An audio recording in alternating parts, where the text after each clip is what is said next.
Please.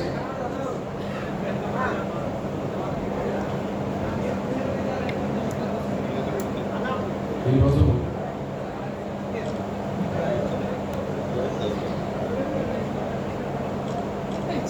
జన్మదినోత్సవమే కాకుండా 2 తెలుగు రాష్ట్రాల్లో, దక్షిణాది రాష్ట్రాల్లో మాదిగ రిజర్వేషన్ పోరాట సమితి ఆవిర్భవించి ఈ రోజుకే 31 సంవత్సరాలు అవుతున్న సందర్భం కూడా ఉంది. ఆ సందర్భాన్ని పురస్కరించుకొని ముఖ్యంగా తెలుగు రాష్ట్రాల్లో ప్రతి గ్రామంలో ఈరోజు ఆయుర్భావ ఉత్సవాలు జెండావిష్కరణ ద్వారా, సభల ద్వారా గ్రామాన్ని జరుపుకుంటున్నారు. కర్ణాటక, తమిళనాడు, మహారాష్ట్ర, పాండిచేరిలో కూడా జరుపుకుంటున్నారు. ఆ సందర్భం ఒకటి. అదే సమయంలో తమ్ముడు ముఖ్యంగా మన వెంకటపల్లి సురేందర్ కొద్ది రోజుల క్రితమే ఫోన్ చేసి, అన్న ఆ రోజు హైదరాబాద్లో ఉంటే మన కళానేతలందరూ పిలిపించి ఈ కార్యక్రమం పెట్టడం ఒక అంశం అవుతే, హలో, ఈ జన్మదినోత్సవ కార్యక్రమం పెట్టడం ఒక అంశం అవుతే, ఈ మధ్యకాలంలోనే మన తమ్ములకి ప్రభుత్వంలో ఒక చిన్నపాటి గుర్తింపైన, చిన్నపాటి గౌరవమైన మన పిల్లలకు దక్కింది. సోదరులు మన గద్దర్ అన్నట్టుగా, నర్సన్న అన్నట్టుగా వాళ్ళ స్థాయికి ఇంకా ఎంతో కీలకమైన అవకాశాలు దక్కాలి, గౌరవం దక్కాలి. వాళ్ళు పోషించిన పాత్ర అయినప్పటికీ ఏదో ఒక చిన్నపాటి గౌరవమైన దక్కింది. వాళ్ళని మనం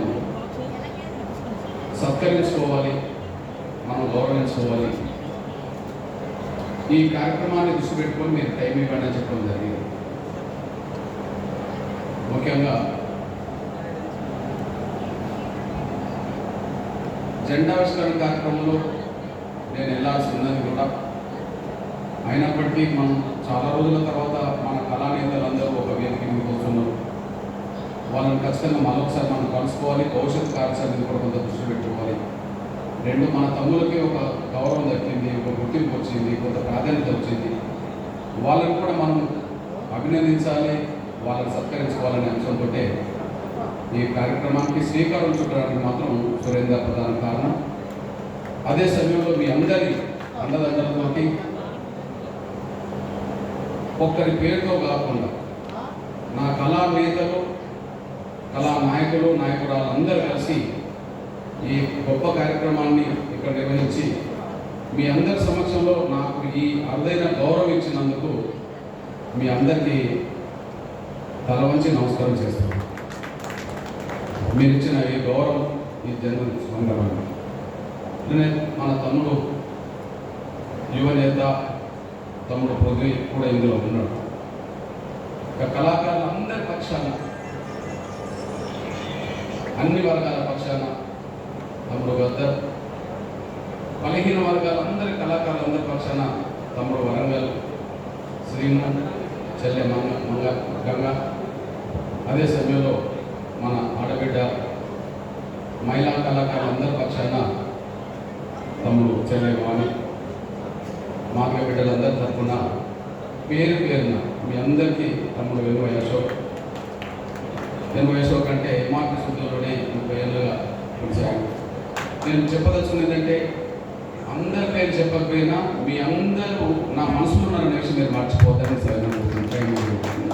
ఈ హృదయంలో ఉన్నారు. ఎందుకంటే మీరు ఒక 1-2 నెలల్లో మీ వర్గీకరణ కోసం, ముఖ్యంగా 1,00,000 డబ్బులు 1000 గొంతులు అనే ఒక గొప్ప సాంస్కృతిక కార్యక్రమం కోసం మీరు మీ సమయం ఇచ్చి ఎక్కడ ఎంత మారుమూల గ్రామానికైనా వెళ్ళి ఈ ఒక విప్లవ ఉద్యమంలాగానే దాన్ని తీసుకొచ్చి అంతిమంగా విజయం సాధించడానికి ప్రధాన కారణంలో మీరు ఒకరుగా ప్రధాన పాత్ర పోషించారు.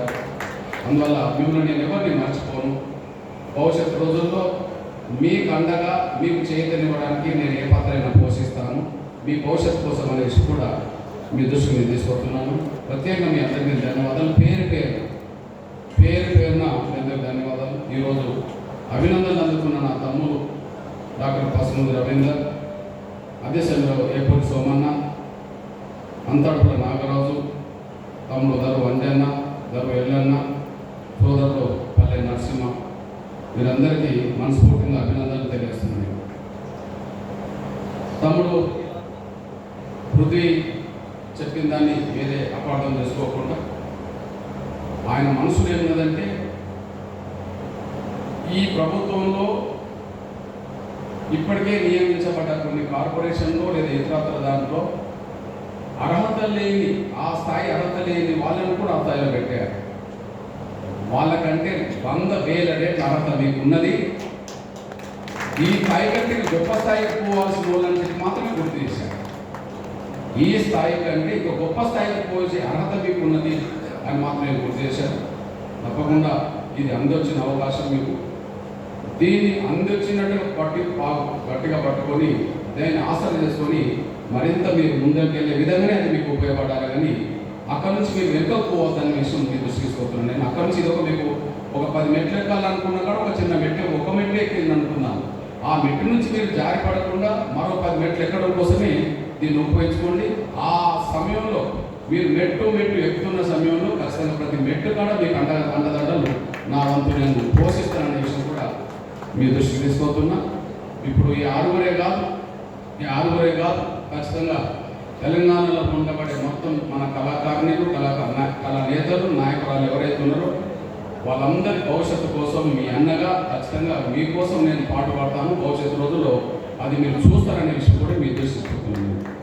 ఇకపోతే 2-3 విషయాలు మాత్రం ఇక్కడ దృష్టి పెట్టుకొని మాట్లాడితే కొంచెం బయలుదేరడం. ఒకటి,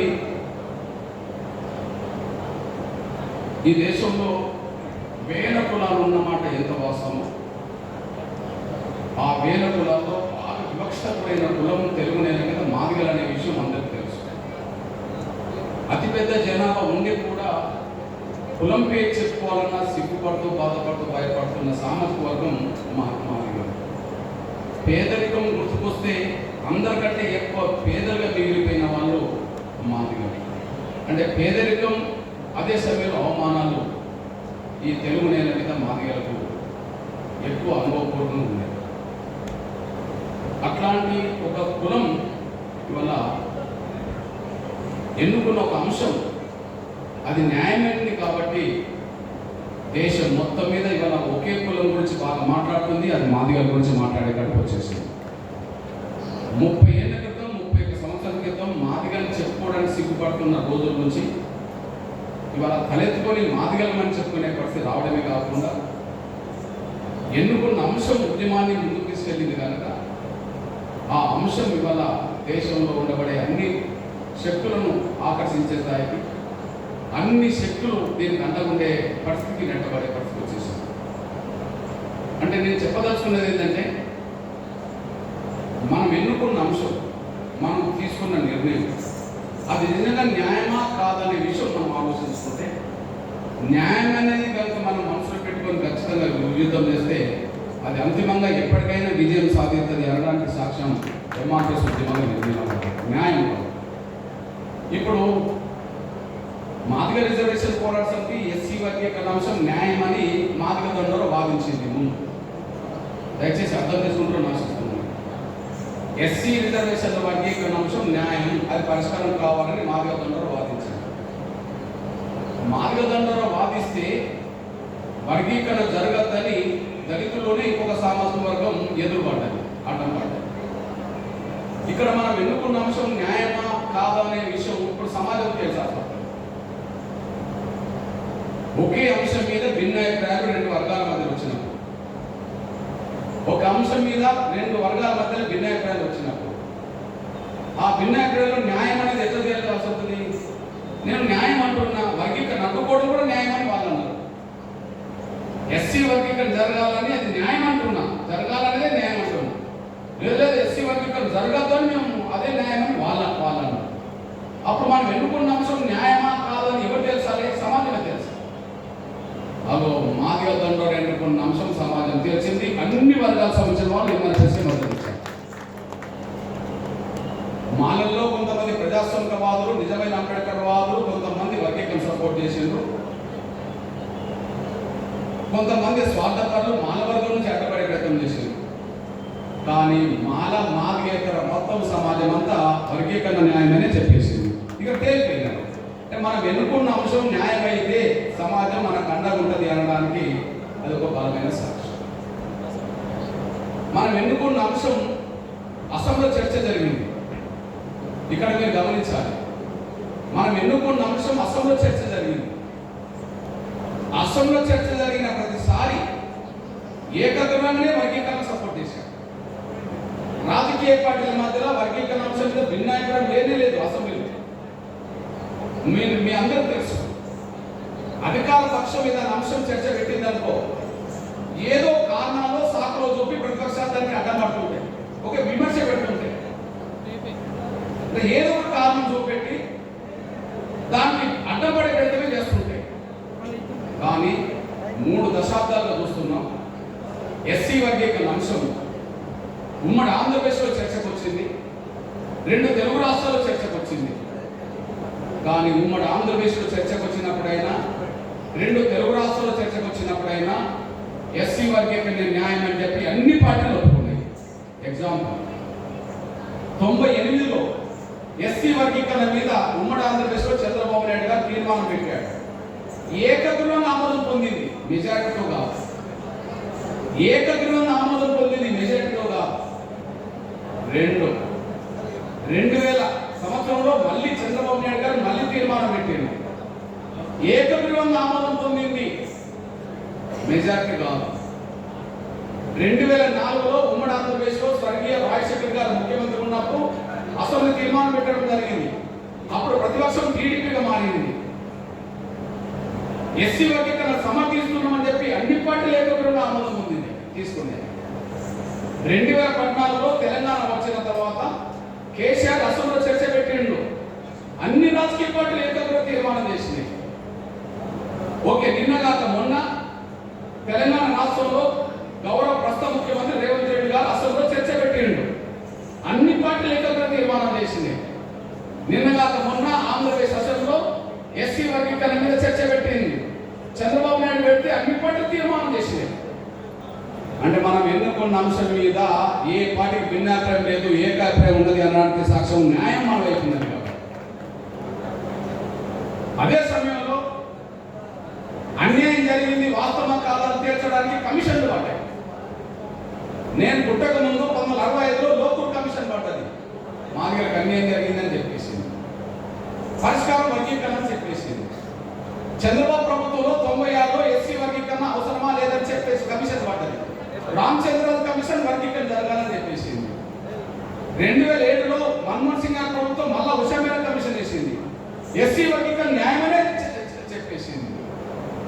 ఇక ఈ తెలుగు నేల మీద ఉద్యమ ప్రభావం పక్క రాష్ట్రాలకు అంటుకుంటే పక్క రాష్ట్రాలు కూడా కమిషన్లు పడ్డాయి. కర్ణాటకలో ఎస్ఎం కృష్ణ గారు ముఖ్యమంత్రి ఉన్న కాలంలో, ఇప్పుడు స్వర్గీయ, అక్కడ జస్టిస్ సదాశివన్ కమిషన్ పడ్డది, ఎస్సీ వర్గీకరణ జరగాలని చెప్పేసింది. కరుణానిధి గారు ముఖ్యమంత్రి ఉన్న సమయంలో పెద్దలు, ఇప్పుడు స్వర్గీయ, అక్కడ కూడా వర్గీకరణ చర్చకు వస్తే ఆడ కమిషన్ పడ్డది, జస్టిస్ జనార్దనం కమిషన్, ఎస్సీ వర్గీకరణ జరగాలని చెప్పేసింది. మహారాష్ట్రలో సుశీల్ కుమార్ షిండే గారు ముఖ్యమంత్రి ఉన్న కాలంలో లావుజీ సాల్వే కమిషన్ పడ్డది, ఎస్సీ వర్గీకరణ జరగాలని చెప్పింది. గుర్నామ్ సింగ్ కమిషన్ పంజాబ్ లో పడ్డది, ఎస్సీ వర్గీకరణ జరగాలని చెప్పేసింది. ఉత్తరప్రదేశ్ లో హుకుమ్ సింగ్ కమిషన్ పడ్డది, ఎస్సీ వర్గీకరణ జరగాలని చెప్పేసింది. హర్యానాలో ఎస్సీ కమిషన్ పడ్డది, ఎస్సీ వర్గీకరణ జరగాలని చెప్పేసింది. తెలంగాణలో ఈ మధ్య కాలంలో గౌరవ ముఖ్యమంత్రి రేవంత్ రెడ్డి గారు ఎస్సీ వర్గీకరణ ఇప్పటికి అవసరమా లేదని తీర్చడానికి గౌరవ జస్టిస్ షమీం అఖ్తర్ కమిషన్ వేస్తే ఎస్సీ వర్గీకరణ జరగాలని చెప్పింది. ఆంధ్రప్రదేశ్లో చంద్రబాబు నాయుడు గారు ఎస్సీ వర్గీకరణ జరగాలని వద్దని మళ్ళా కమిషన్ వేస్తే, రాజీవ్ రంజన్ మిశ్రా కమిషన్ వేస్తే ఎస్సీ వర్గీకరణ జరగాలని చెప్పేసింది. అంటే మనం ఎన్నుకున్న అంశం నేను పుట్టక ముందు చదువుకుంటే ఇప్పటి వరకు న్యాయమనే చెప్తున్నాను కమిషన్లన్నీ. అంటే న్యాయమైన అంశం ఎన్నుకుంటే సమాజం మద్దతు ఉంటుంది అనడానికి సాక్ష్యం దండోరకే ఉన్నది సమాజం. అన్ని రాజకీయ పార్టీలు ఏకగ్రీవ తీర్మానాల సాక్ష్యం ఈ దేశం మొత్తం మీద కమిషన్లన్నీ వర్గీకరణ సపోర్ట్గా ఉన్నాయి. ఇక్కడ నుంచి దాదాపు 90% పార్టీలతో ఒప్పించి లేఖలు రాయించిన చరిత్ర ఉన్నది. ఈ దేశంలో అత్యున్నత వ్యవస్థలు ఈ దేశ రాష్ట్రపతి, ఈ దేశ ప్రథమ పౌరుడు గౌరవ కేఆర్ నారాయణ రాష్ట్రపతి ఉన్న కాలంలో ఎస్సీ వర్గీకరణ జరగాలని నేను సిఫార్సు చేసింది చంద్రబాబు నాయుడు. అప్పుడే వర్గీకరణ జరిగింది. ఇప్పుడు మీ అండదండలతో జరిగిన ఉద్యమాల్లో వచ్చిన గుర్తింపు, ఆ గుర్తింపు రాష్ట్రపతి రూపంగా కేంద్ర ప్రభుత్వం పద్మశ్రీ అవార్డు అయితే ఆ పద్మశ్రీ అవార్డులోని వాళ్ళు రాసిండ్రు ఎస్సీ వర్గీకరణ న్యాయమైన ఉద్యమం కాబట్టి ఇంత దూరం తీసుకొచ్చిండ్రు అని చెప్పేసి. అంటే రాష్ట్రపతి ఆ వర్గీకరణ ఆమోదించడమే కాకుండా వర్గీకరణ ఉద్యమం జరిపినందుకే పద్మశ్రీ వచ్చిందని, ఇంకా కొన్ని సమాజం కోసం చేసిన ఉద్యమాలు కూడా అది న్యాయమని చెప్పింది కాబట్టి ఈ కొంత గౌరవం దక్కడానికి అవకాశం వచ్చింది.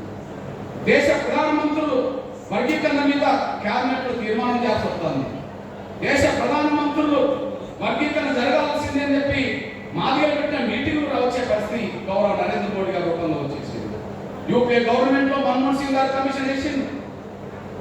ఎన్డీఏ గవర్నమెంట్ లో గౌరవ నరేంద్ర మోడీ గారే ప్రధానమంత్రి హోదాలో మాదిగల మీటింగ్ వచ్చి దానికి అండగా నిలబడే ప్రయత్నం చేసింది. కేంద్రం ఇచ్చిన సపోర్ట్ తోటే గౌరవ సుప్రీంకోర్టు ఉన్నత న్యాయస్థానంలో సుప్రీంకోర్టు చీఫ్ జస్టిస్ పాస్ అవుతే గౌరవ చంద్రచూడ్ గారి ఆధ్వర్యంలోనే ఎస్సీ వర్గీకరణ జరగాలని చెప్పి సిఫార్సు చేయడం జరిగింది.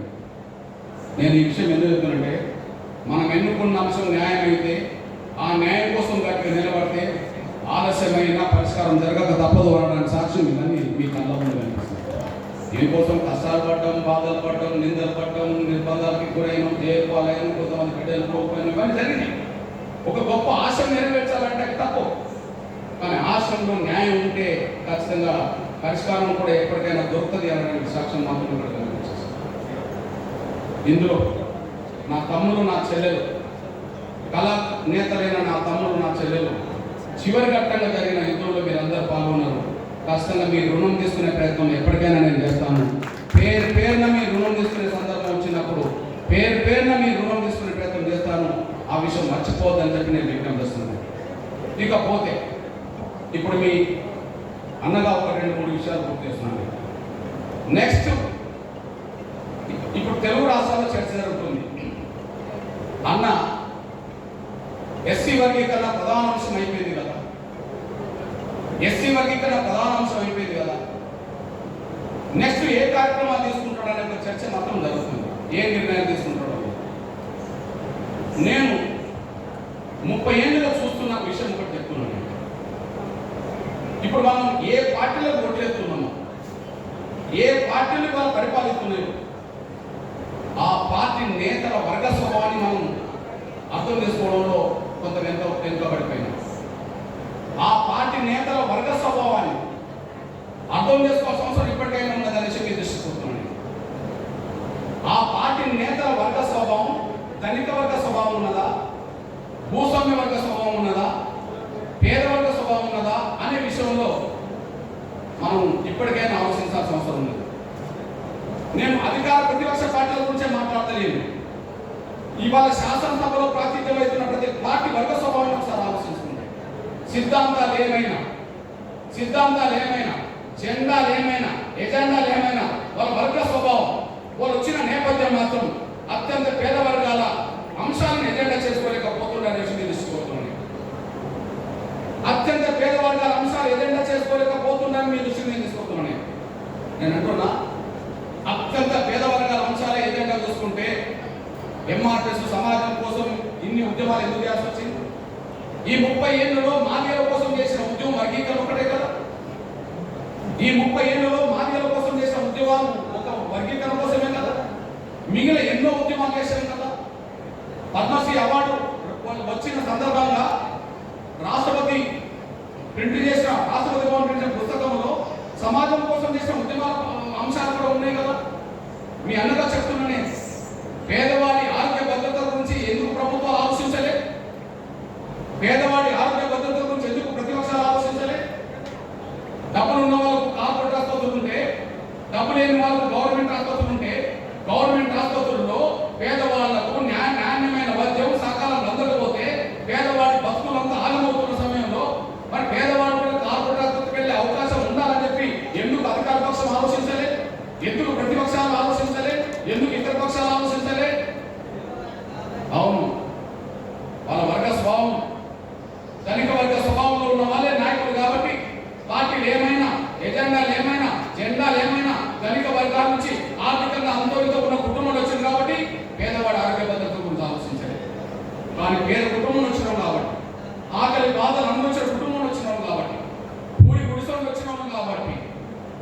పుణ్యాలు చేసుకునే కుటుంబంలో వచ్చినాం కాబట్టి, స్వయాన పుణ్యాలు చేస్తున్నాం కాబట్టి పేదవాడి ఆరోగ్య భద్రత గురించి ఆలోచించాల్సి వచ్చింది.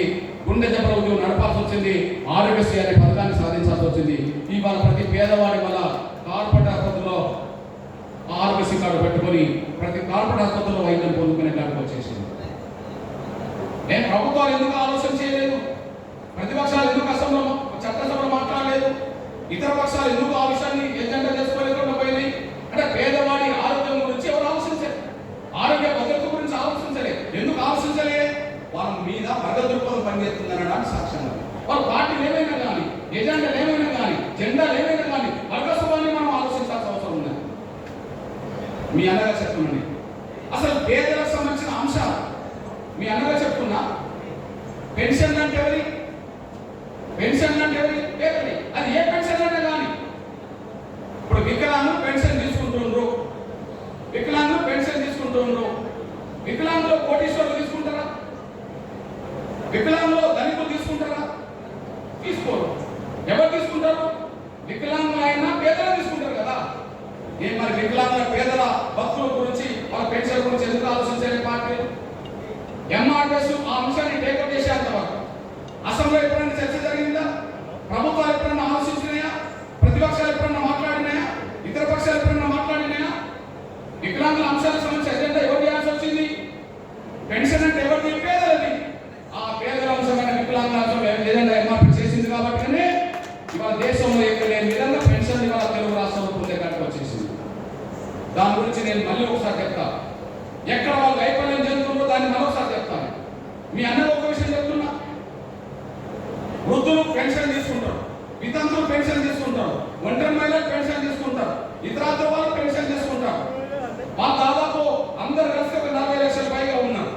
40 లక్షల పెన్షన్ దారులంటే ఎవరు? అన్ని కులాలు ఉన్నారు. పేదలే తీసుకుంటారు కదా. అన్ని కులాల పేదల పెన్షన్ ఎందుకు పెరగలేదు?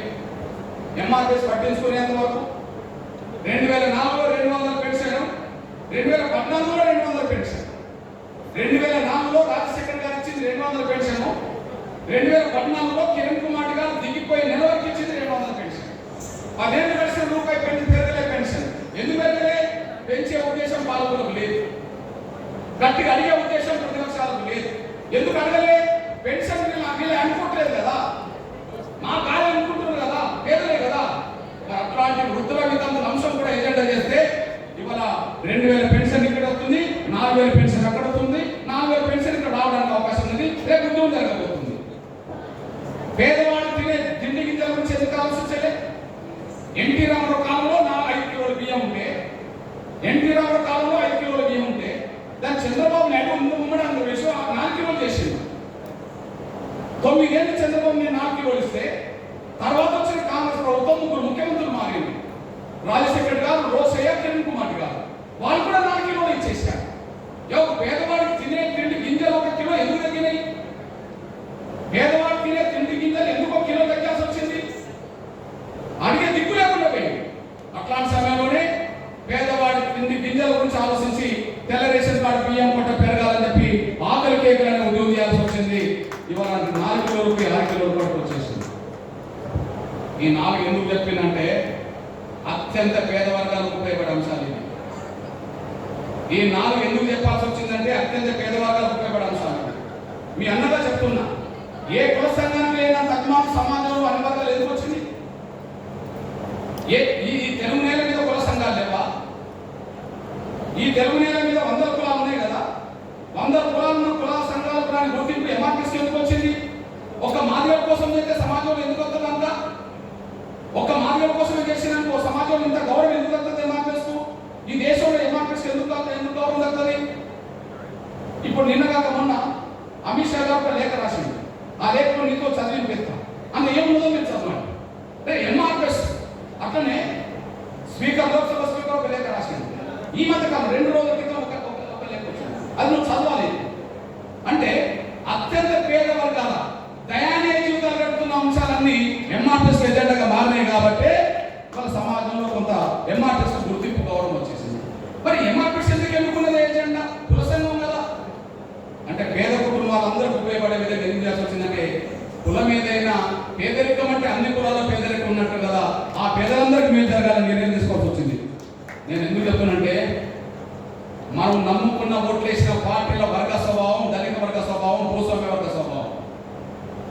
ఇక్కడ మాట్లాడుతున్న మీ బిడ్డది పేద వర్గాల స్వభావం. ఆ ఒక్క విషయం మీద నా మీద పేదరికం ప్రభావితం చేస్తుంది, నా మీద పేదల బాధలు ప్రభావితం చేస్తాయి, పేదల అంశాలు ప్రభావితం చేస్తాయి. మనకు ఉన్న బాధ వాళ్ళకు బాధ కాదు కదా, మన బాధ వాళ్ళకు కాదు కదా. తిండి లేని వాడి బాధ 3 పూటలు తిండి వాడికి ఇప్పుడు కాదు కదా.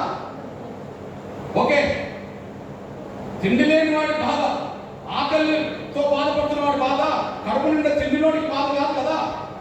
ఈ నేపథ్యంలో ఇప్పుడు చెప్తున్నాను నేను. ఇప్పుడు ఆలోచించండి, నెక్స్ట్ ఎజెండాలో సామాజిక అంశాలు వస్తాయి, ఆర్థిక అసమానత తొలగించే అంశాలు వస్తాయి. నెక్స్ట్ ఎజెండాలో సామాజిక అంశాలు వస్తాయి, ఆర్థిక అసమానత తొలగించే అంశాలు వస్తాయి. దాని గురించి ఇంకా చర్చిస్తా, కొన్ని అంశాలను చర్చిస్తున్నా, దాన్ని చర్చిస్తా, కొన్ని అంశాలను చర్చిస్తున్నా. అవును, తెలుగు నేల చూస్తున్నది, రాష్ట్రం చూస్తున్నది, దేశం చూస్తున్నది. అవును, ఇది తెలుగు నేలకు ఉపయోగపడే అంశాలను మార్చాలి, దక్షిణానికి ఉపయోగపడే అంశాలను మార్చాలి, దేశానికి ఉపయోగపడే అంశాలను మార్చాలి. ఆ ఎజెండా తీసుకొని ముందుకెళ్తాం, ఆ ఎజెండా తీసుకొని ముందుకెళ్తాం. ఇప్పుడు మన కళ్ళ ముందు వర్గ స్వభావం నేను చెప్తా, మన కళ్ళ ముందు వర్గ స్వభావం చెప్తానే, రాజకీయ పార్టీల వర్గ స్వభావం చెప్తానే.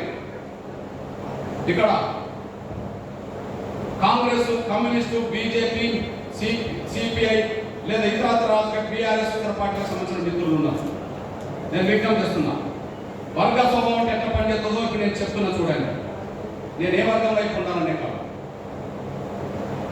నేను ఈ మధ్య కాలంలో ప్రకటన చేసుకుంటూ వచ్చాను. రేపు నేను ఎన్నుకునే 10 ఎజెండాలో ఖచ్చితంగా నా బీసీల అంశం, బీసీల చట్టసభల అంశం ఒక ఎజెండా ఉంటుంది అని చెప్పి నేను ఎన్నుకునే అంశం నేను సొంతంగా ఎన్నుకోను, ప్రజల నుంచి వచ్చింది, సమాజం నుంచి వచ్చింది, ఆవేదన నుంచి వచ్చింది. నేను ఎన్నుకోవడానికి ప్రయత్నం చేస్తాను. నా శక్తి మీద కానీ మాట్లాడతా, శక్తి మీద కొట్లాడతా, నా బలహీన వర్గాలకు అంటాను. ఎందుకు అంశం ఎజెండా చేయాల్సి వస్తుందంటే ఒక విషయం చెప్తున్నాను నేను. ఎస్సీ ఎస్టీలకు చట్టసభలో రిజర్వేషన్లు ఉన్నాయి, బీసీలకు చట్టసభలో రిజర్వేషన్ లేవు. లేకపోవడం వల్ల మినిమం 50% ఏ రాష్ట్రంలోనే ఉండడానికి అవకాశం ఉంది. మరి 50% ప్రాతినిధ్యం నా బీసీ సమాజానికి దక్కుతున్నదా అంటే ఎక్కడ దక్కట్లేదు, ఎక్కడ దక్కట్లేదు. దక్కట్లేదు అనేది 70 ఏళ్ళుగా తేలుతున్న అంశం, దక్కలేదు అనడానికి 70 ఏళ్ళుగా తేలుతున్న అంశం. నేను ఒక ఎగ్జాంపుల్ చెప్తున్నాను. ఉమ్మడి నల్గొండ చరిత్ర చెప్తాను. ఉమ్మడి నల్గొండలో భారతదేశానికి స్వాతంత్రం వచ్చిన తర్వాత మొదటి ఎన్నికలు 52లో జరిగింది. భారతదేశానికి స్వాతంత్రం వచ్చినాక దేశవ్యాప్తంగా మొదటి ఎన్నికలు 52లో జరిగింది. 52లో జరిగినప్పుడు ఉమ్మడి నల్గొండ జిల్లాలో 12 సీట్లు ఉన్నాయి, ఎస్సీలే 12 సీట్లు ఉన్నాయి, మొత్తం అసెంబ్లీ సీట్లు. 12 సీట్లలో అప్పటికే 3 సీట్లు ఎస్సీ ఎస్టీలకు ఉన్నాయి. 2 ఎస్సీలై, 1 ఎస్సీ, 2 ఎస్సీలై, 1 ఎస్సీ ఉన్నాయి. 3 పోతే 8, 9 జనరల్లో ఒకరే బీసీ, 8 ఓసీ, ఒకరే బీసీ, 8 ఓసీ. ఇది ఎప్పుడు? 52. అప్పుడు ఎవరు ఒక బీసీ? ధర్మవృక్షం గౌడ్. నేను 2012-13లో వర్గీకరణ కోసం నేను సైకిల్ యాత్ర చేస్తున్న సమయంలో ఉమ్మడి నల్గొండ జిల్లాకి వెళ్ళి రాజకీయంగా ఎవరు ఎట్లున్నారో అనే విషయం మనం తెలుసుకునే సమయానికి అప్పుడు 12 నియోజకవర్గాలు ఉమ్మడి నల్గొండలో 52లో 12, 2012లో 12, 2025లో 12. 2012లో ఏం జరిగింది? అప్పుడు ఎస్సీ ఎస్టీలకు 3 నియోజకవర్గాలు, 3 పోతే 12 ఎన్ని ఉంటాయి? 9 ఉంటాయి. ఆ 9లో మళ్ళీ ఓసీలు ఎంతమంది, బీసీలు ఎంతమంది అంటే ఒకరే బీసీ, 8 మన ఓసీలు. 52లో ఒకరే బీసీ, 2012లో ఒకరే బీసీ. నేను తిరిగే సమయాన్ని ఓకే, నేను అప్పుడు కనీసం నవ్వించుతూ వాళ్ళలో ఆలోచన రేకెత్తించడం కోసం ఒక మాట మాట్లాడాను. నా బీసీ సమాజాన్ని మేల్కొల్పడానికి, బీసీ సమాజానికి ఎస్సీ ఎస్టీలు అందరూ నిలబడాలని చెప్పడానికి నేను మాట్లాడుతూ ఒక విషయం చెప్పాను. నేను నా బీసీ సమాజమా అప్రమత్తంగా ఈ జిల్లాలో ఎస్సీ ఎస్టీలారా మన బీసీలకు అండ ఉండడం ఆలోచించండి అని చెప్పి ఒక మాట చెప్పాను. బీసీ సమాజం అప్రమత్తం కాకపోతే నష్టం ఎప్పుడు జరుగుతుందని సాక్ష్యం చెప్పి 1952లో ధర్మవృక్షం గౌడ్ ఉన్నాడు. ఇప్పుడు 2012లో 6 ఏళ్ళలో బూడిద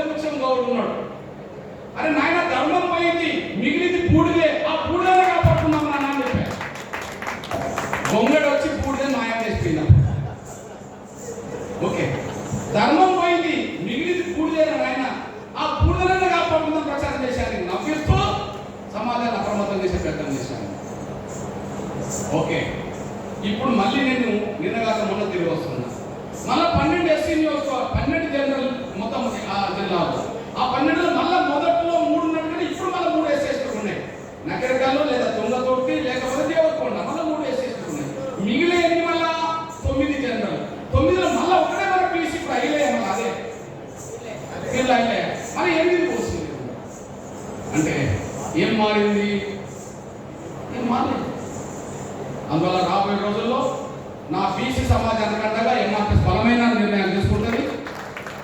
చట్టసభలో నా బీసీ సమాజానికి రిజర్వేషన్ దక్కాలని చెప్పి ఆ అంశంతో పాటు నా బీసీ సమాజం సంబంధించిన ఆకాంక్షలన్నింటికీ అండగా ఎంఆర్పీఎస్ నిలబడ్డది. తమ్ముడు పృథ్వీని ముందుకు నడిపిస్తూ అందులో నేను కూడా పాల్గొంటూ సమాజాన్ని అప్రమత్తం చేసే ప్రయత్నం ఖచ్చితంగా చేస్తామని కూడా అంటే ఎన్నుకునే 10 అంశాల్లో మన అట్టడి వర్గాలకు అంశాలు ఎట్లుంటాయి అనే విషయం మాత్రం మీ దృష్టికి నేను తీసుకుంటున్నాను. ఇప్పుడు వర్గ దృక్పథం నుంచి మళ్ళీ నేను మాట్లాడుతున్నాను. ఇది ఒకటి మీకు అర్థమవుతా అనుకుంటున్నాను. ఇప్పుడు శాసనసభలో పార్టీలు ఉన్నాయి. ఇప్పుడు శాసనసభలో పార్టీలు ఉన్నాయి. ఒక విషయం గుర్తు చేస్తున్నా, వర్గ దృక్పథం నుంచి మీరు ఆలోచించుకోవాలి. వర్గ స్వభావం ఎట్లుంటుందో చెప్తున్నాను నేను. ఆడ పేరుకి ఎన్ని పార్టీలు ఉన్నాయి? Congress, BRS, BJP, CPI, MIM, ఇంకేమన్నా? సిపిఎం లేదు. తెలంగాణలో సిపిఎం ఇన్ని పార్టీలు అవుతున్నాయి కదా. కానీ వర్గ స్వభావం ఎక్కడ పనిచేస్తుందో ఒక సాక్ష్యం చెప్తున్నాను. అత్యంత పేదవాడి సమస్యలు పట్టించుకుంటారా అంటే పట్టించుకో. అత్యంత పేదవాడి సమస్యలు పట్టించుకుంటారా అంటే పట్టించుకో. ఎగ్జాంపుల్, ఇప్పుడు మీ అన్నయ్య చెప్తున్నా నాని, నేను కాంగ్రెస్ పార్టీ మేనిఫెస్టో, నేను వేరే ఏజెండా చదవను. కాంగ్రెస్ పార్టీ మేనిఫెస్టోని నేను చదువుతున్నా, మీరు చూడండి. ఇప్పుడు వర్గ స్వభావం గురించి నేను మాట్లాడుతున్నా, వర్గ స్వభావం గురించి మాట్లాడుతున్నా. ఆలోచించండి. ఈ పార్టీలు ఏ వర్గానికి ప్రతినిధిస్తుందో మీకు అర్థం కావడానికి మాట్లాడుతున్నాను. శాసనసభలో ఉన్న పార్టీలు ఏ వర్గ ప్రయోజనానికి అనుగుణంగా మాట్లాడుతున్నాయనే విషయం చెప్తున్నాను నేను. ఇప్పుడు వరంగల్ రైతు డిక్లరేషన్ ఉన్నది. ఏది రైతు డిక్లరేషన్ చేసేది ఎవరు? కాంగ్రెస్. వరంగల్ రైతు డిక్లరేషన్ చేసేది. రైతు డిక్లరేషన్ లో ఒక అంశం చెప్తున్నా నేను. ఇగో, భూమి ఉన్న రైతులతో పాటు కౌలు రైతులకు కూడా ఏడాదికి ఎకరాకు 15,000 ఇస్తామని మాట హామీ ఇచ్చింది. భూమి ఉన్న రైతులతో పాటు కౌలు రైతులకు కూడా ఎకరానికి 15,000 ఇస్తామని మాట్లాడింది. అంతే కదా. దాన్ని ఇంకొక అంశం తీసుకెళ్ళి భూమి లేని వ్యవసాయ కూలీలకు కూడా 12,000 ఇస్తామని మాట్లాడింది. అంతే కదా. ఇప్పుడు మీరు తీసుకుంటున్నాను, ఏ అంశం పరిష్కారం అయిపోతుంది, ఏ అంశం పరిష్కారం కాకుండా మౌనం ఉన్నదంటే, ఇగో భూమి గల రైతులకు రుణమాఫీ గురించి అసెంబ్లీలో మాట్లాడతారు. మేము 100% చేసినామంటే లేదు 90% చేసినామని ప్రతిపక్షాలు మాట్లాడుతుంటాయి.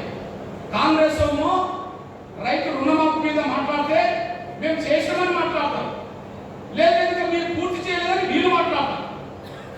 అయింది కదా. ఇంకోటి ఏంది, రుణమాఫీ తర్వాత రైతు భరోసా. అంతేనా?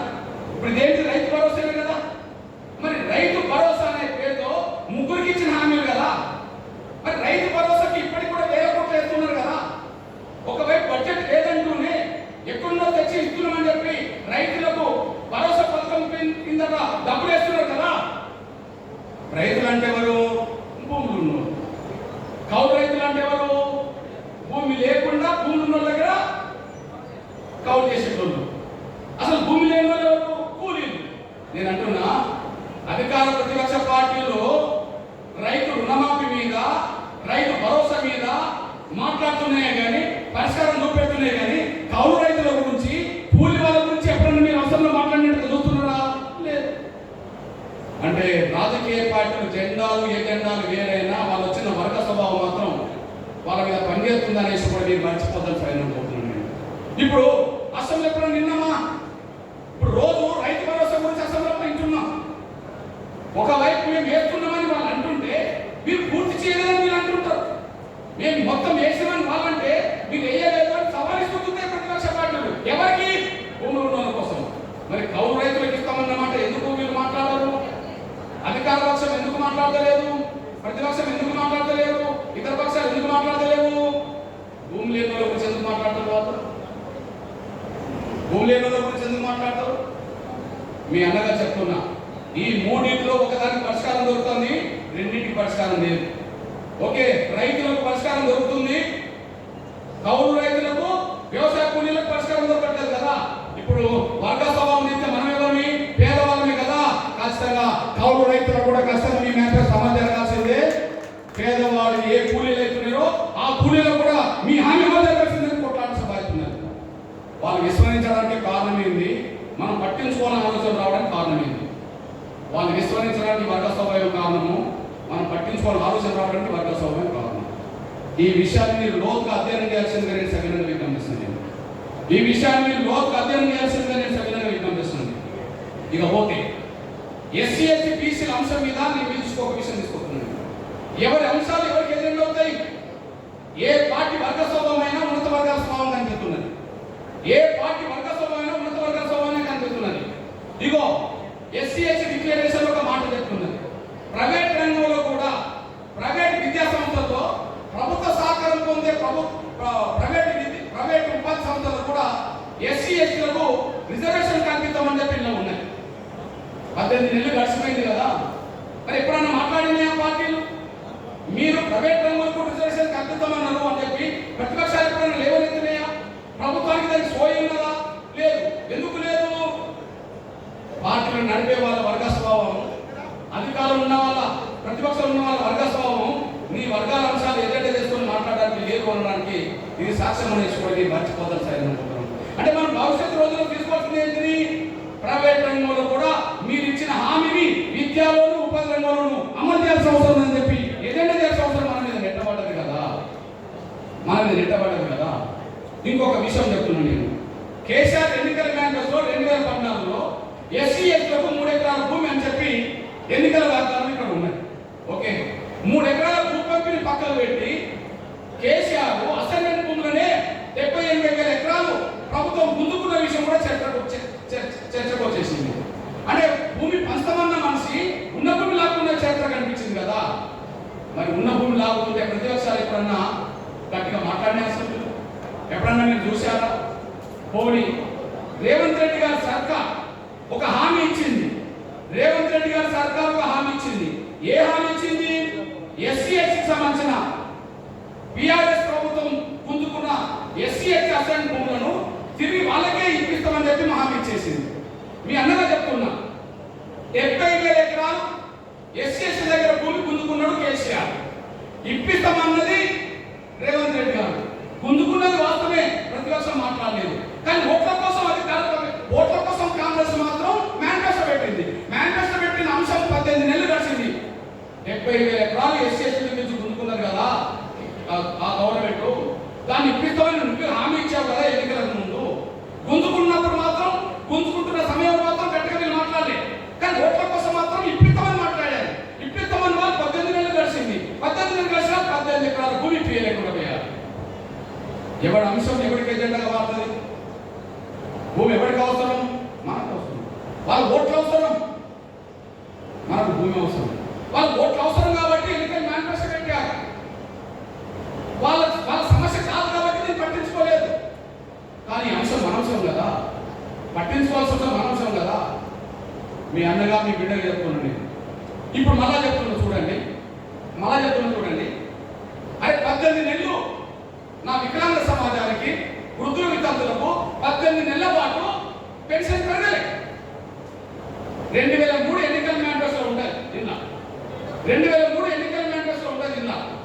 ఏది వికలాంగులకు 6,000, వృద్ధుల వితంతులకు 4,000, ఒంటరి మహిళలకు 4,000 ఇంట్లో ఉంటుంది.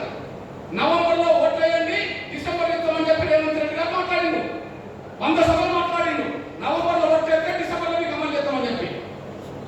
ఇప్పటికి 18 నెలలు గడిచిపోయింది, దాన్ని అమలు చేయాలి. నేను ఇక్కడ మేనిఫెస్టో పెట్టిన దాన్ని బేస్ చేసుకొని చంద్రబాబు దగ్గరికి వెళ్ళి అక్కడ మేనిఫెస్టో పెట్టించాను. ఇక్కడ 6,000 అంటే ఇక్కడ 6,000 పెట్టించా, ఇక్కడ 4,000 అంటే 4,000 పెట్టించా. పెట్టి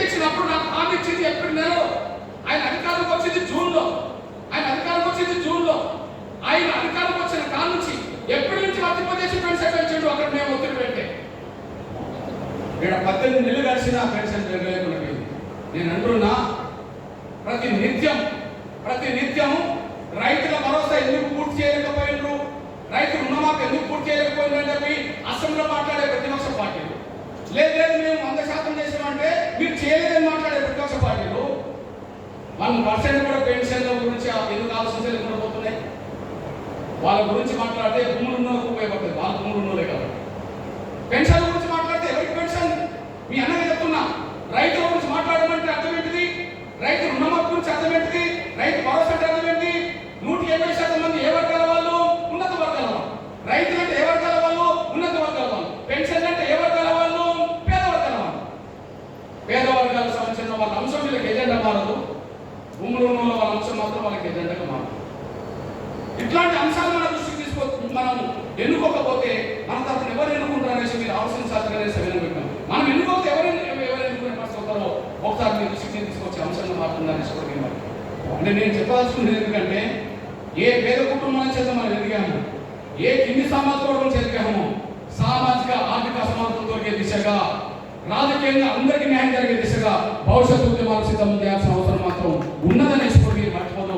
మళ్ళీ చెప్తున్నా, వర్గ స్వభావం బట్టే వాళ్ళు అక్కడ అసలు మాట్లాడుతున్నారు. వర్గ స్వభావం బట్టే మనం కొట్లాటకు సిద్ధపడాల్సిన అవసరం ఉన్నది. వాళ్ళు ఉన్నత వర్గాలకు ప్రాతినిధ్యం వహిస్తున్నారు, మనం పేద వర్గాలకు ప్రాతినిధ్యం వహించే విధంగా మనం ముందుకు రావాల్సిన అవసరం మాత్రం ఉన్నదనే విషయం కూడా మీరు మర్చిపోతాను సరే కోరుతున్నాను. అదే సమయంలో మీ అన్నగా ఇంకొకసారి నేను తీసుకుంటున్నాను. ఇవాళ కోనేరు రంగారావు కమిషన్ ఒకటి ఉన్నది. కోనేరు రంగారావు కమిషన్ ఉన్నదా లేదా? కోనేరు రంగారావు కమిషన్ ఏం సిఫార్సు చేసింది? 1,00,000 ఎకరాల ప్రభుత్వ భూమి మిగిలి భూమి ఉన్నదని చెప్పేసింది. కోనేరు రంగారావు కమిషన్ భూమి ఏం చెప్పేసింది? 1,00,000 ఎకరాల ప్రభుత్వ మిగిలి భూమి ఉన్నదని చెప్పేసింది. ఎప్పుడో మీ అందరూ తెలుసు, గౌరవ స్వర్గీయ రాజశేఖర్ గారు ముఖ్యమంత్రి ఉన్నప్పుడు నక్సలైట్లతో జరిగిన చర్చల కొనసాగింపు జరిగినప్పుడు, రెండో చర్చలు విఫలమైనా కూడా అప్పటి ప్రభుత్వం కోనేరు రంగారావు కమిషన్ వేసి అసలు భూమి ఉన్నదా లేదా తేల్చండి అని చెప్తే 1,00,000 ఎకరాల ప్రభుత్వ భూమి ఉన్నదని చెప్పేసింది కదా. 1,00,000 ఎకరాల ప్రభుత్వ భూమి పేదలకు పంచాల్సిన కాడ పంచలేదు, కానీ అప్పటికే దళిత వర్గాలను కూడా భూములు లాక్కున్నారు. కానీ ఇలా కమిషన్ ఏమున్నది? ఇలా ఎన్నికల కాంటెస్టులు ఏమున్నది? ఇగో కోనేరు రంగారావు కమిషన్ ల్యాండ్ కమిషన్ సిఫార్సులను పూర్తిగా అమలు చేస్తామని ఉన్నది. అంటే కోనేరు రంగారావు కమిషన్ పూర్తి అమలు చేస్తామంటే అర్థం ఏంటిది? అంటే మీరు భూమిని పంచుతామనే కదా. కోనేరు రంగారావు కమిషన్ సిఫార్సులు అమలు చేస్తామంటే అర్థం ఏంటిది? కోనేరు రంగారావు కమిషన్ ఏం సిఫార్సు చేసింది? 1,00,000 ఎకరాల ప్రభుత్వం మిగులు భూమి ఉందని చెప్పేసింది. మిగులు భూమి పంచడం కోసం పంచాలని చెప్పేసింది. మరి కోనేరు రంగారావు కమిషన్ సిఫార్సులు అమలు చేస్తామని ఒప్పుకున్నారు కదా. 18 నెలలు గడిచిన కోనేరు రంగారావు కమిషన్ సిఫార్సులు ఎందుకు అమల్లో దోసుకోవట్లేదు? ఏం ప్రతిపక్ష పార్టీలు ఎందుకు అడుగుతలేవు? అధికార పక్షం మర్చిపోతున్నది, ప్రతిపక్షాలు ఎందుకు అడుగుతలేవు? పేదల గురించి మాట్లాడే పార్టీ కూడా ఎందుకు దాని గురించి మాట్లాడలేవు? కూలీల గురించి ఎందుకు మాట్లాడలేవు? అదే సమయంలో కౌలు రైతుల గురించి ఎందుకు మాట్లాడలేదు? భూమి లేని వాళ్ళ గురించి ఎందుకు మాట్లాడలేదు? ఇప్పుడున్న వాళ్ళ రాజకీయ పార్టీలు పేర్లు ఏమైనా, జెండాలు ఏమైనా, ఎజెండాలు ఏమైనా వాళ్ళ వర్గాల స్వభావం, ఉన్నత వర్గాల స్వభావం కనిపిస్తున్నది. ఇట్లాంటి సమయంలో మన వర్గాల సమస్యలు పరిష్కారం కాకుండా మిగిలిపోతున్నాయి. పరిష్కారం కాకుండా మిగిలిపోయిన అంశాలన్నిటికీ పరిష్కారం చూపెట్టే వేదికగా భవిష్యత్తులో మనందరం కలిసి ముందుకెళ్తామనేసి కూడా మర్చిపోదు. ఇది ఈ రాష్ట్రంలోనే కాదు, దేశవ్యాప్తంగా ఉంటాయి.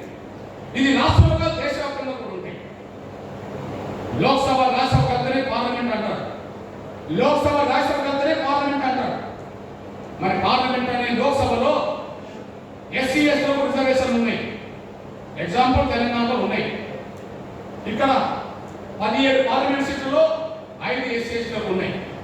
ఆ 5లో వరంగల్, నాగర్ కర్నూలు, పెద్దపల్లి, మహబూబాద్, ఆదిలాబాద్ ఎస్సీ. ఇప్పుడు ముందు చెప్పిన 3 ఎస్సీ. అంటే 17లో 5 ఉన్నారు కదా లోక్సభలో. మరి లోక్సభలో రిజర్వేషన్ కానీ రాజ్యసభలో ఎందుకు లేవు?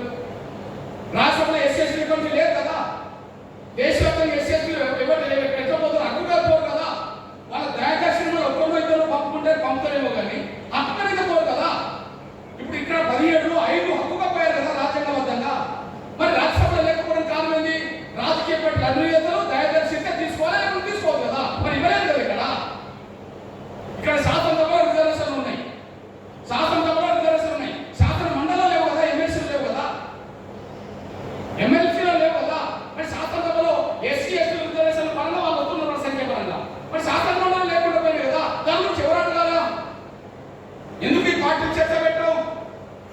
పేదల గురించి, దళితుల గురించి, గిరిజనుల గురించి, బలహీన గురించి మాట్లాడే ఈ రాజకీయ పార్టీలు అసెంబ్లీ ఎన్నికలప్పుడు మాట్లాడే, ఓట్లేసుకొని మాట్లాడే రాజకీయ పార్టీలు ఎందుకు అసెంబ్లీలో మాట్లాడతలేవు? చట్టసభలో రిజర్వేషన్ కావాలని చెప్పి ఎందుకు యుద్ధం చేస్తలేవు? రాజ్యసభలో ఎస్సీలకు ఉండాలి, శాసనసభలో ఎస్సీలకు ఉండాలి, ఎందుకు మాట్లాడతలేవు? అంబేద్కర్ భూమిని జాతీయం చేయమన్నాడు, అంబేద్కర్ భూమి జాతీయం చేయమన్నాడు.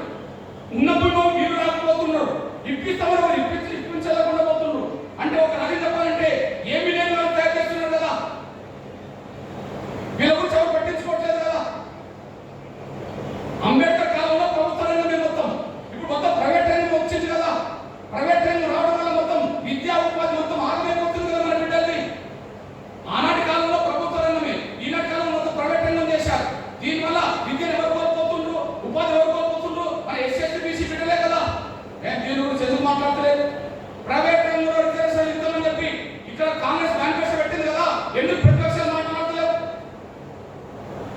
బీఆర్ఎస్ పక్క పెట్టి వర్గస్వామ్యం రీత్యా వాళ్ళు దొరలే అనుకుందాం, ఇతర పార్టీలు ఎందుకు మాట్లాడతలేవు? ఇతర పార్టీలు ఎందుకు మాట్లాడతలేవు? ఒక్క మాట చెప్పాలంటే బ్రాహ్మణులు పెట్టడానికి మీదికి మాట్లాడుతున్నారు బయట, కానీ పరిష్కారం జరిగే చోట చట్టసభలో మాట్లాడతలేరు అనేసి కూడా మీరు మర్చిపోతారు సార్ అనుకుంటాం. ఎన్నికల్లో వస్తే వాగ్దానాల పేరుతో మేనిఫెస్టో వస్తాయి, ఎన్నికల తర్వాత చెత్త పుట్టలు పడేసినట్టు కనిపిస్తాయి. అధికార పక్షం చెత్త పుట్టలు పడేస్తుంది, ప్రతిపక్షం దీని గురించి అసలు పట్టించుకోదు, ఇతర పక్షాలు ఆలోచించవు. మన బతుకు ఎట్లా పరిష్కారం కావాలి? ఖచ్చితంగా రాబోయే రోజుల్లో మీ అన్నగా చెప్తున్నాను, ఒక లక్ష్యం న్యాయమైనప్పుడు, మనం నిజంగా ధర్మం కోసం కొట్లాడుతున్నప్పుడు ఆ కొట్లాటలో పరిణామాలు ఎన్నెన్నో ఎదురుగానేయండి, అంతిమ విజయం సాధించేంత వరకు మాత్రం యుద్ధం చేయాల్సిందే. అందువల్ల రేపు రాబోయే 10-15 రోజుల్లో నెల రోజులు టైం ఇచ్చేసాను నా వికలాంగ పక్షాన. నేను మళ్ళీ చెప్తున్నాను, ఇప్పుడు మీ దృష్టి తీసుకొస్తున్నా 18 నెలలు కలిసినాయి కదా. ఇప్పటికీ రైతు భరోసా గురించి మాట్లాడే, అసెంబ్లీలో మాట్లాడే పార్టీలు 100% మేము ఇచ్చినామంటే ఇంకా 50% కూడా పూర్తి కాలేదు మాట్లాడతాయి. భరోసా గురించి, రైతు భరోసా గురించి 100% పూర్తి చేశామని వాళ్ళు మాట్లాడితే 50% కూడా పూర్తి కాలేదంటారు. అంటే 50% అనేది పూర్తి అయింది కదా, మరి 1% కూడా పెన్షన్ ఇవ్వట్లేదు కదా, పెంచుతున్న పెన్షన్ 1% కూడా పెరగలేదు కదా. దీని గురించి మాట్లాడు. 18 నెలలు, ఈ 18 నెలల కాలంలో 5 సార్లు అసెంబ్లీ సమావేశం జరిగింది. 5 సార్లు అసెంబ్లీ సమావేశంలో ఎప్పుడన్నా భూమి సమస్య చర్చకు వచ్చిందా? కూలీల సమస్య చర్చకు వచ్చిందా? గౌరవేతర సమస్య చర్చకు వచ్చిందా? ప్రైవేట్ రంగంలో రిజర్వేషన్లతో చర్చకు వచ్చిందా? మన వర్గాలకు ఉపయోగపడే అంశాలు చర్చకు వచ్చినా? లేవు కదా. ఏ పార్టీలో నమ్ముకుంటున్నాం, ఏ పార్టీలో కొట్టేసుకుంటున్నాం, ఏ పార్టీని గద్దెలెక్కిస్తున్నాం, ఎక్కడ మనం నిలబడిపోతున్నాం? బయట నుండి కొట్లాడతాం, లోపల నుండి మాట్లాడేటోళ్ళు మాట్లాడాలి. నా తమ్ములా, ఎంతో కొంత మీకు లోపల మాట్లాడుకోవడానికి కొంత అవకాశం వచ్చింది. ఇప్పుడు మీరు లోపల మాట్లాడంటే ఇంకా అసెంబ్లీకి వెళ్ళలేదు. నేను అక్కడి నుంచి మీరు అసెంబ్లీకి వెళ్ళాలి, కానీ మన బయటపడకుండా చూడండి. అట్లా పునాదులు వేసుకోండి, ఆ స్థాయి పునాదులు బలం చేసుకోండి.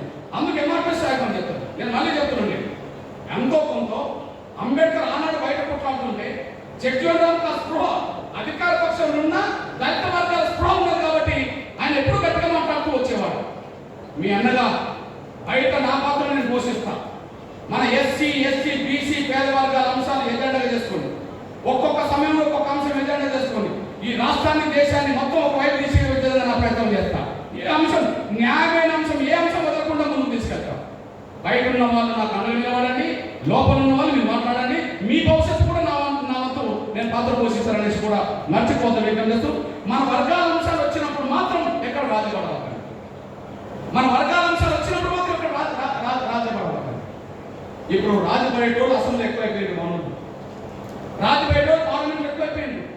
ఎందుకు? ఈ పేట పోయినోళ్ళు కూడా ఉన్నారు కదా, మరి వాళ్ళు కూడా మాట్లాడతలేరు కదా. అంటే రాజపడేటోళ్ళు అక్కడ ఉన్నారు, యుద్ధం చేసేవాళ్ళు బయట ఉన్నాం. చైతన్యంతోనే నా తమ్ముడు ఇప్పుడు మీ లోపలికి ఎంతో కొంత మాట్లాడే అవకాశం ఉన్న కాడికి మీరు వెళ్ళారు. ఇంకా చట్టసభలోకి వెళ్ళాల్సిన అవసరం కూడా ఉన్నది. అందుకు భవిష్యత్తులో నా అండదండ కూడా మీకు అందిస్తాను. కానీ నేను బయట మాట్లాడినా, తమ్ముడు బయట మాట్లాడినా, కొట్లాడినా మీ శక్తి మేరకు మీరు పాలక వర్గాల దగ్గర కూడా మన బిడ్డల భవిష్యత్తును మాత్రం కష్టం దృష్టి పెట్టుకొని మీరు మాట్లాడే విషయంలో ముందుకు రావాలని చెప్పి నేను సభ్యులను వ్యక్తం చేస్తూ, రాబోయే రోజుల్లో ఒక 2-3 నెలల్లో ప్రధాన అంశాలు ఏదో చర్చపోతాయి, ప్రధాన అంశం ఏదో సమాజం ముందు పెడతాం.